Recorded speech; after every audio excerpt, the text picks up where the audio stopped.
the story of how the first song we sang together this morning, "We Are a Gentle, Angry People," came to be. I'm seeing some people nod. Let's see if I have it right. It was the night, November 27th, 1978, when San Francisco Mayor Moscone and Supervisor Harvey Milk were killed by Supervisor Dan White. And the city and those far beyond were hurt and angry. Someone wise, don't know who, maybe you do, asked the singer Holly Near for a song, and the song we sang earlier was what she created that day. The song was crucial in keeping the march on Castro Street that night peaceful. A few years later, when I was an undergraduate, I remember watching a documentary of that night and people seeing all the candles held up and down Castro Street with tears rolling down my cheeks. But it wasn't until 20 years later, when I was half the world away in the Republic of South Africa, that I really began to understand the role music and song could play in social change, ironically, perhaps, through another documentary. Last week, I told the story about that sabbatical month I took between June and early July 2003, and there's another I'd like to share with you this morning.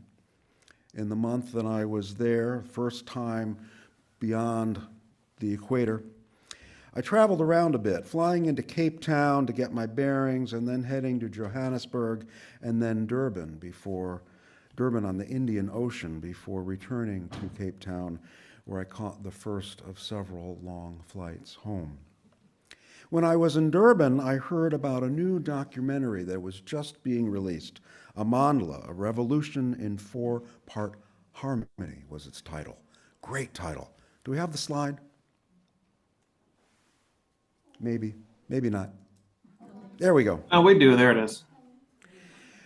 So I found the one cinema, the one theater complex that was showing the movie in Durban, paid my ticket, where I joined 4 other people scattered throughout the hall.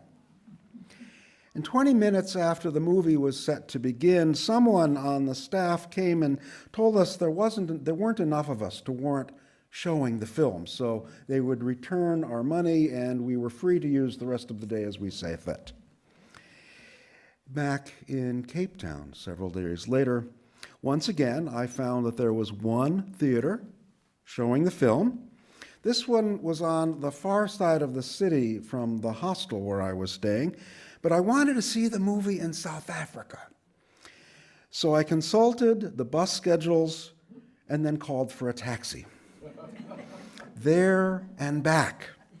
I've never spent so much to see a movie, but it was worth it.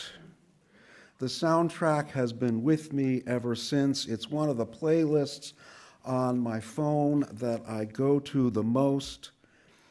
I was sitting down for a church meeting when one of the participants came through the door. Thank you, Patrick. Renee.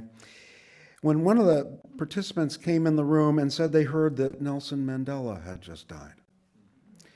I pulled out my phone, put it on speaker mode, and played the song that announced Nelson Mandela's arrival at the huge football stadium after he was released from prison. I knew what to do. And while that music has been with me since I first encountered it in 2003, I hadn't watched the film for at least 15 years until earlier this week. I had thought I would play a snippet, some of the music for you, but after seeing the film and realizing I didn't know how to get past the security stuff, I thought I'd just invite you to see the movie with me sometime in the near future. So look for your Friday church mouse and we'll have a time. And if you can join me, we'll watch it here on a big screen. And if you can't, go rent it or buy it. It is worth it. It's a great history. In any case, Humans, as you showed earlier, are creatures who love to sing.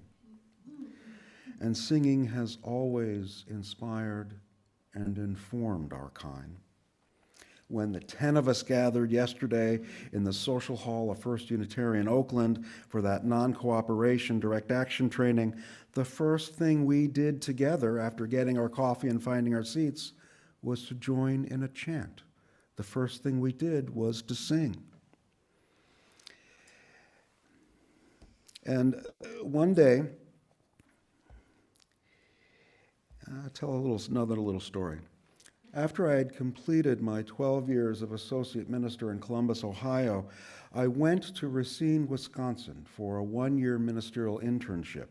And the first thing I heard about my predecessor, Reverend Tony Larson, who had been there over 40 years, not your 60, you didn't get that far, was that whenever there was a shooting, and this did happen in the area, whether it was in Racine or nearby, he would go to the street corner or the street with his guitar and he would sing. He would protest. And then, 2 weeks after my arrival, the Kenosha police shot at a man named Jacob Blake, who they thought was beginning to reach back in his car for a knife, and they paralyzed him. I met Reverend Tony Larson at a protest march in Jacob Blake's honor and memory. And yes, Tony had his guitar, and he used it really well. We sang the whole way. Later, during the year I spent in Racine, I learned from other area clergy that Reverend Larson's reputation wasn't entirely glowing in some circles. He would only sing his music, folk and protest music of the 60s. We loved him and his commitment, I was told, but we wish he had made space for our music as well. I hope we will hear that message today. When I was that associate minister, I was in charge for most of those 12 years of running the congregation's coming of age program to 14 and 15-year-olds.